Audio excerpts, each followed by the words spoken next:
अस्सलाम वालेकुम students, I hope you are fine. आज हम बायो के लेसन में पढ़ेंगे pollution, its consequences and control. First of all will talk about what is pollution. Any undesirable change in the physical, chemical or biological characteristics of air, water or land that may harm living organisms and natural resources. Undesirable change, which is a side effect we do not want, or any unwanted change in the physical characteristics. Physical characteristics are anything that we can see. अगर हम air की बात करें तो smoke or dust or anything that we can see, any change in the air that we can see is the physical change in the air. Chemical change means any change in the chemical composition. जैसे example इसके हम acid rain ले सकते हैं।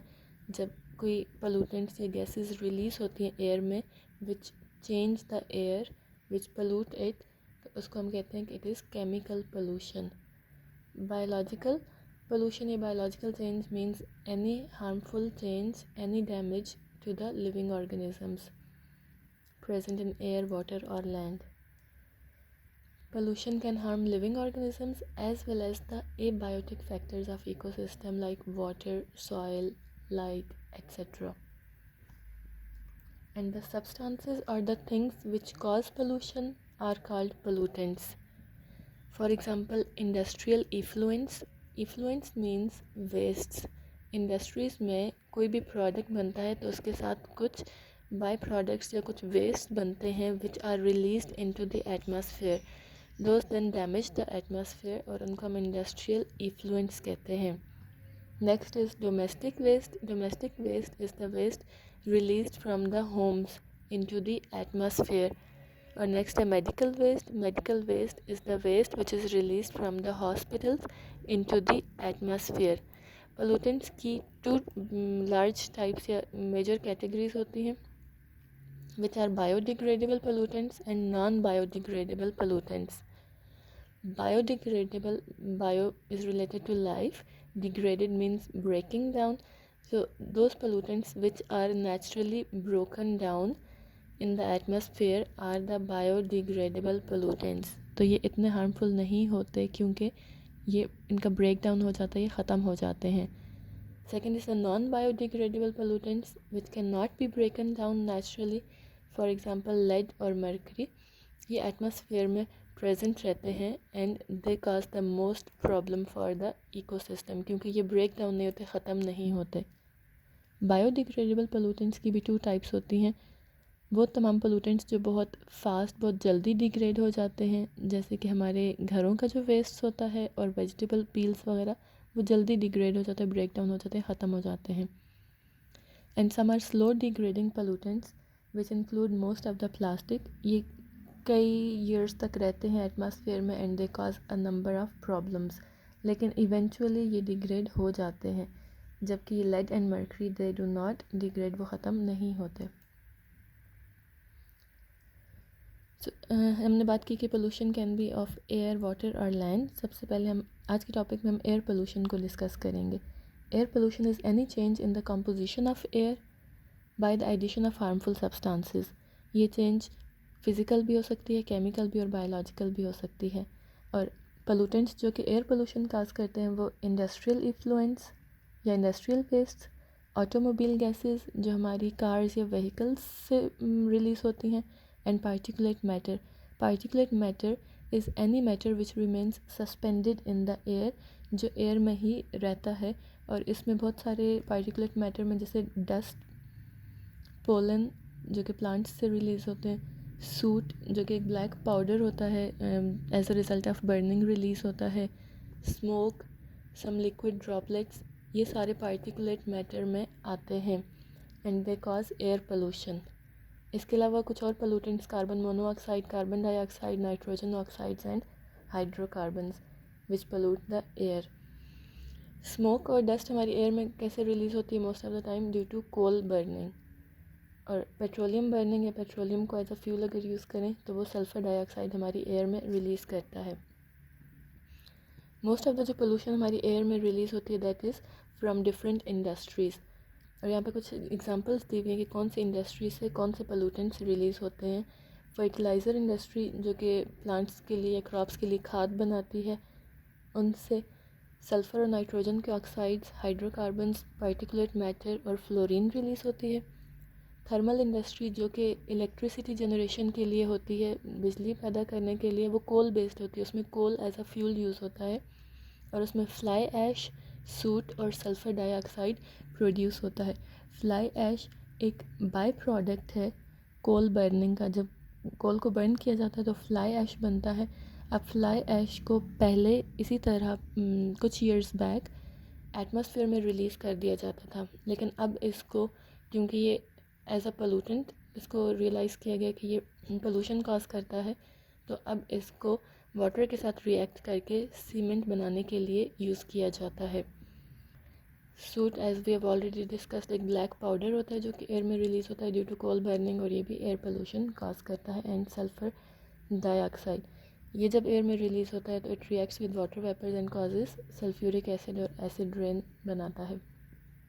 Textile industry में cotton dust produce होती है। Cotton dust is very fine powder या वेरी फाइन पार्टिकल्स जो कि कॉटन की प्रोसेसिंग और हैंडलिंग से रिलीज़ होते हैं। जब कॉटन को प्रोसेस किया जा रहा है तो उसकी हवा में डस्ट रिलीज़ होती है। Nitrogen oxides, chlorine, smoke and sulphur dioxide. इसके अलावा स्टील इंडस्ट्री से carbon monoxide, sulphur dioxide, phenol, fluorine, cyanide and particulate matter, ये सारे एयर पोल्यूटेंट्स हैं। Now the effects of air pollution, first is smoke formation. जब hydrocarbons और nitrogen oxide which are present in the air they react with water, तो वो एक smoke बनाते हैं which is a mixture of smoke and fog. ये एक yellowish brown colour की फॉग होती है और हमारी विजिबिलिटी बहुत कम कर देती है, देखना बहुत मुश्किल हो जाता है। जैसे कि यहाँ पे आप देख सकते हैं एक कंपैरिजन दिया हुआ है एक नॉर्मल डे का और एक फॉगी डे का जिसमें स्मॉग प्रेजेंट है। और इसके अंदर जो पार्टिकुलेट मैटर प्रेजेंट होता है वो बहुत सारे रिस्पिरेटरी डिसऑर्डर्स या लंग डिजीज़ और इसके अलावा एलर्जीज़ भी प्रोड्यूस करता है। Another effect of air pollution is acid rain. Acid rain में from our factories sulphur, nitrogen और कार्बन कंपाउंड्स रिलीज़ होते हैं।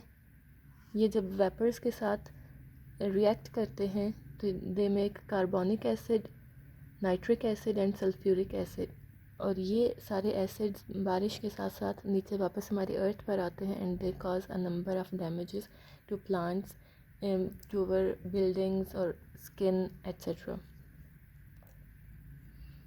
Next is ozone depletion.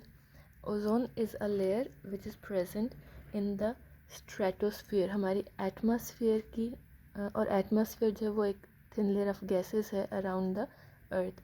तो हमारी एटमॉस्फेयर की डिफरेंट लेयर्स हैं जिसमें से फर्स्ट जो बिल्कुल हमारी एटमॉस्फेयर या हमारी अर्थ के साथ है पहली लेयर, वो ट्रोपोस्फियर होती है और उससे ऊपर जो है वो स्ट्रेटोस्फियर है। स्ट्रेटोस्फियर में जैसे कि आप देख सकते हैं ये ओजोन लेयर है, ये जो ब्लूइश सी दिखाई गई। ओजोन लेयर का फंक्शन ये है कि सन में से जो अल्ट्रा वायलेट रेडिएशंस आती हैं ये उनको एब्जॉर्ब कर लेती है, उनको अर्थ तक नहीं आने देती, और चूँकि they are very harmful for us तो ओजोन हमें उन लेयर्स, उन रेडिएशंस से बचाती है। लेकिन due to the air pollutants, chlorofluorocarbons mostly, हमारी ozone has started to deplete. इसमें बड़े बड़े होल्स होना शुरू हो गए हैं जिसकी वजह से some of the ultra violet radiations they reach the earth, और इसकी वजह से बहुत सारी प्रॉब्लम्स, एक तो ये कि ग्लोबल वार्मिंग और दूसरा स्किन कैंसर्स और स्किन डिजीज़ होनी स्टार्ट हो गई हैं। तो ये हमने 3 इफ़ेक्ट्स पढ़े हैं, स्मोक फॉर्मेशन, एसिड रेन और ओजोन डिप्लीशन। नेक्स्ट इसके हम एयर पोल्यूशन को कंट्रोल कैसे कर सकते हैं या किसी हद तक कम कैसे कर सकते हैं। First is afforestation. जैसे कि हमने पढ़ा डिफॉरेस्टेशन का मतलब होता है कटिंग ऑफ ट्रीज़। एफॉरेस्टेशन का मतलब होता है कोई ऐसी जगह जहाँ पहले ट्रीज़ ना हो और वहाँ पर न्यू ट्रीज़ लगाना, जबकि रिफॉरेस्टेशन का मतलब होता है कोई ऐसी जगह जहाँ पर डिफॉरेस्टेशन की गई हो तो उसी जगह पर दोबारा प्लांट्स लगाने को रिफॉरेस्टेशन कहते हैं। तो अगर हम न्यू प्लांट्स लगाएंगे या न्यू फॉरेस्ट बनाएंगे तो वो एयर पोल्यूशन को कम करते हैं because they filter and absorb the pollutants. Next is modification of industrial influence. जैसे कि हमने फ्लाई ऐश की बात की, इसी तरह अगर कोई भी हमारे पास बाई प्रोडक्ट्स हैं उनको अगर हम फ़िल्टर कर लें और उसके बाद रिलीज़ करें, या उनको लेस टॉक्सिक करके रिलीज़ करें, या फिर लॉन्गर चिमनीज़ बनाएं ताकि वो far above in the atmosphere release हो और वहाँ पर वो डिस्पर्स हो जाए, एक ही जगह पर ज़्यादा रिलीज़ ना हो। इसके अलावा सोलर एनर्जी और बायोगैस को एज अ फ्यूल यूज़ करें तो हम एयर पोल्यूशन को काफ़ी हद तक कम कर सकते हैं। Next is environment friendly fuels. अगर हम ऑटोमोबाइल्स में लेड फ्री फ्यूल्स, क्योंकि लेड हम पढ़ चुके हैं कि इट इज़ नॉन बायोडिग्रेडेबल, तो अगर लेड फ्री फ्यूल्स यूज़ करें ऑटोमोबाइल्स में या व्हीकल्स में, और सल्फ़र फ्री फ्यूल्स यूज़ करें कोल इंडस्ट्री में, तो इससे भी एयर पोल्यूशन को काफ़ी हद तक कंट्रोल किया जा सकता है। आई होप आज का लेसन आपको समझ में आ गया होगा। नेक्स्ट टॉपिक में हम इंशाल्लाह वाटर पोल्यूशन के बारे में पढ़ेंगे। थैंक यू एंड अल्लाह हाफिज़।